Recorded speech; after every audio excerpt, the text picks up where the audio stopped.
Can you hear me? Are you there? I'm here. I'm back. I'm ready to continue. Good. Now that you've begun conditioning, let's return to 2070. After Coalescence collapsed. You were trapped in Singapore. With quarantine zones unlocked all over the world, we couldn't raise WA command. If we were going to escape, we had to improvise. We turned to the 54 Immortals. They were dangerous and unpredictable, but they were no enemy of ours. Hendricks trusted them? What choice did we have? If we wanted out of Singapore, we had to go through the biodomes. We had to go through the Immortals.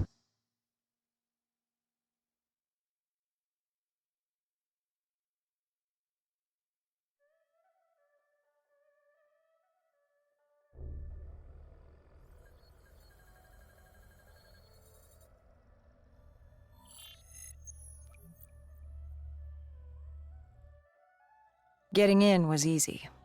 Getting out would be another matter entirely. At the time, the biodomes were the safest place to be. With the outbreak of 2060, the Immortals seized the marina and dug in. The biodomes were impenetrable. Dead-proof. Hendricks had a contact, Danny Lee. He was slimy as they come, but he could get us transport. Not only that, Taylor had beaten us out of the biodomes. And Danny claimed to know where he was heading. They had this information. Danny was convinced Gojulan had info on her central server. They were doing us a solid, really. But that didn't come cheap. They wanted food, water, weapons, reinforcements from the Winslow Accord. We agreed to their terms, with no idea if we could honor it. The Immortals were a people of their word, and quite efficient in punishing those who did not act the same. Danny was in a bad mood. The Immortals weren't exactly happy to see us. They knew our part in what had happened in Coalescence. Danny went so far as to accuse us of opening the containment zones ourselves. Hendricks persuaded him otherwise. But that didn't change how I felt. We were there. We had our chance to stop Diaz in the server room. You cannot blame yourself for what is out of your control. There were powers in play far greater than your own. Powers with far more control. You were a pawn in his game. You mean Deimos? Well, as it turns out, we weren't his only pawns in the room. How do you mean? You can get us a ride out? Sure, I'll give you that. But claiming to know where Taylor was? Know that saying, too good to be true? Something was wrong. There was something malevolent, malicious. I called Danny out. I wasn't too happy with that. But then again, we assumed he was just scared. The outbreak now occurring worldwide was unprecedented. We were all scared. Up till now, we'd become complacent. We got comfortable. The dead had stayed in their cage, and we kept pretending nothing had happened. Taylor and Diaz changed that. Pandemonium, riots, civil war, countries were already tearing themselves apart, in many cases before the dead even reached them. Danny wasn't scared. He was stalling. And it only took us another moment to find out why. The Ghost siblings. Danny set you up. No. This was different. It was their eyes. Hollow, empty, void of life, like they could see right through me. They all had it, just like Diaz. It was only later we found out all higher-ups in the Immortals were outfitted with D&I, like us. If only we'd known the part our own technology would play. The thing about dead killers, though, there's always a plan B. We had a robot squad in place, ready if the situation took a turn. Gojulan bolted before our robots got her. She was headed for the server room in Cloud Mountain, the only place we could put in the call from transport. It became quickly apparent that uninvited guests had joined the party in the biodomes. The dead were flooding into this safe haven. It was about to become hell on Earth. We had to move. We had to get to Cloud Mountain.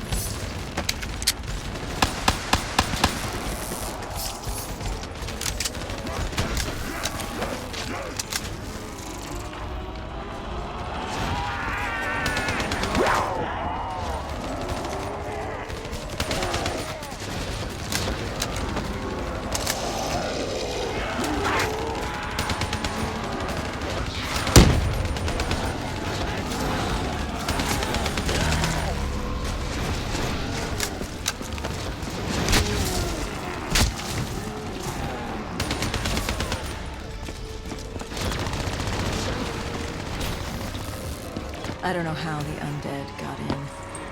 A forgotten open gate. A child's mistake. A poorly nailed board over a window. It didn't matter. It was spreading fast. We were already outnumbered 20 to 1. The remaining humans scrambling away. Their homes.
Heard that familiar screech. Parasites, mutated creatures born out of 6115 were flying towards us.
Shipping yard clear. Cloud Mountain was just ahead. Server room at the top.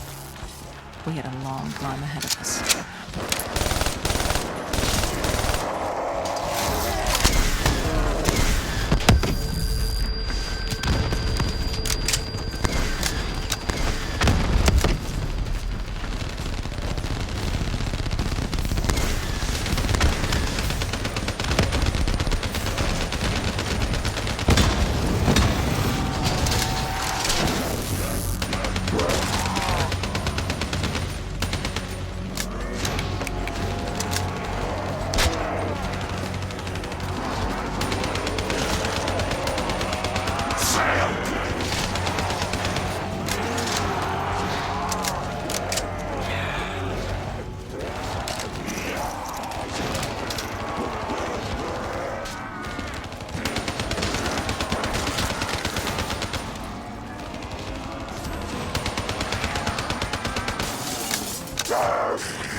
happened in the server room?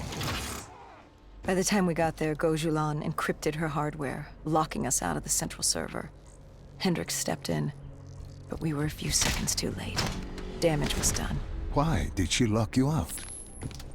It didn't make any sense. Sure, we weren't on the best of terms, but this wasn't her. Something else made her do it. Something was controlling her. The encryption used a biometric hand scan. Hendricks tried to unlock it. But the Go siblings were smart. They'd set up an access system requiring both of their hands for authorization.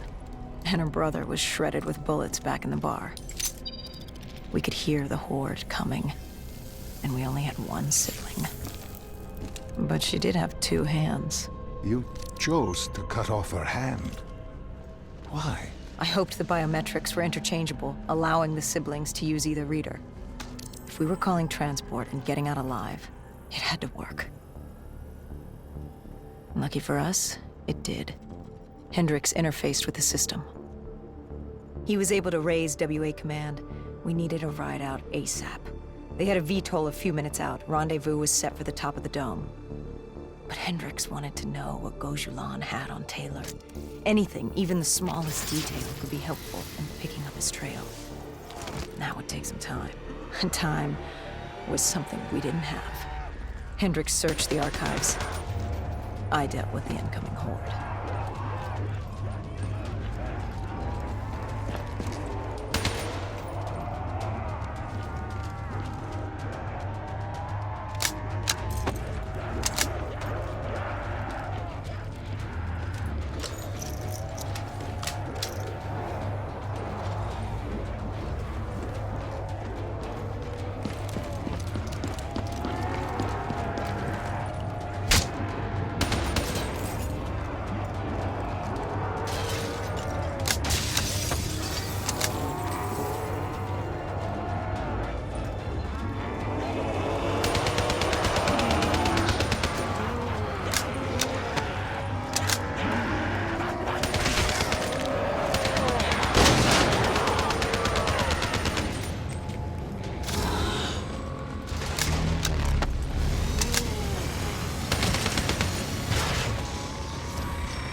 Hendricks had pulled all the data he could.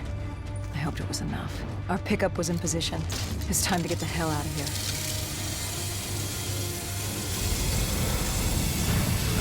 Our bird wasn't alone in the sky. Our VTOL had caught the attention of an old automated boat. We needed to find another way.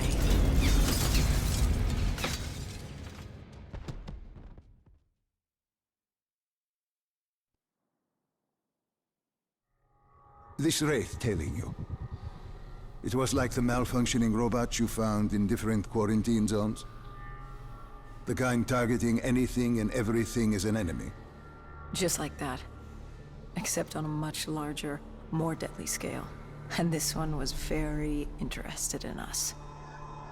Command had an exit route. Extraction set beyond the swamps. If we crossed the super trees, there were shipping docks where we could commandeer an airboat. It's easier said than done.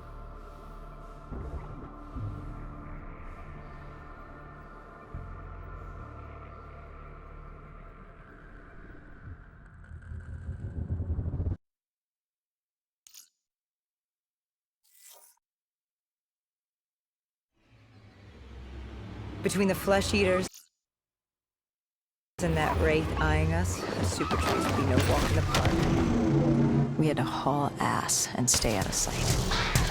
But they weren't our only concern. Winslow Accord picked up chatter ahead. Apparently, we weren't the only humans using the docks to escape.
The super tree was collapsing.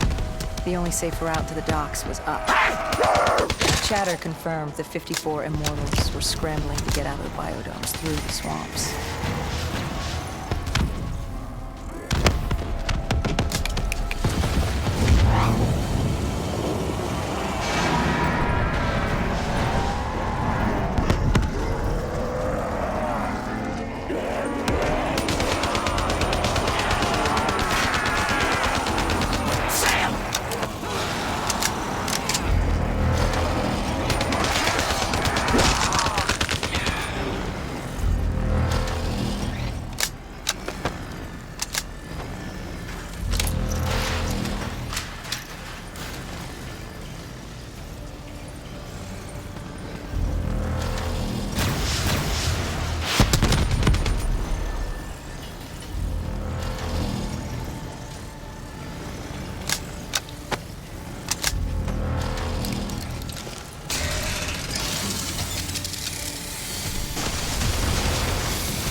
From the sound of it, they wanted us dead as much as the flesh eaters did.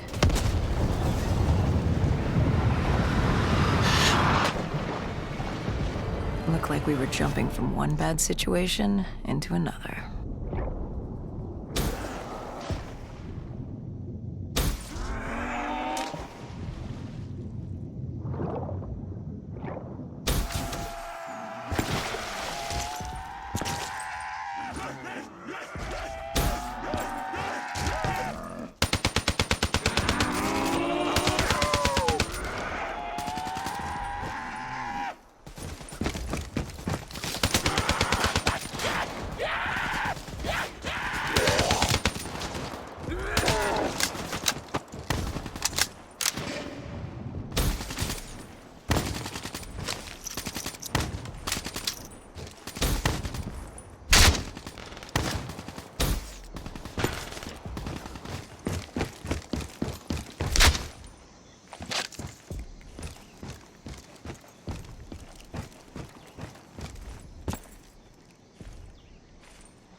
Hendricks commandeered an airboat and set the autopilot. We had undead on our ass, and more 54I ahead. And that rogue wraith wasn't done with us yet.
did Hendrix learn from the servant? Nothing.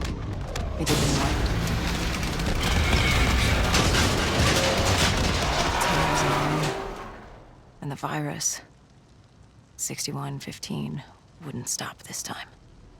The Winslow Accord and CDP had been thrown into chaos.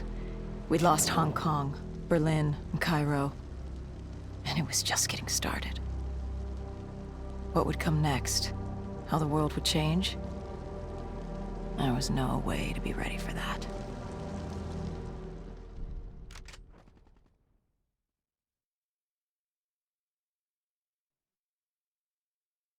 "5 years. 5 long, dark years. Opening the quarantine zones did exactly as we feared, and by 2075, what was a contained situation gave way to anarchy.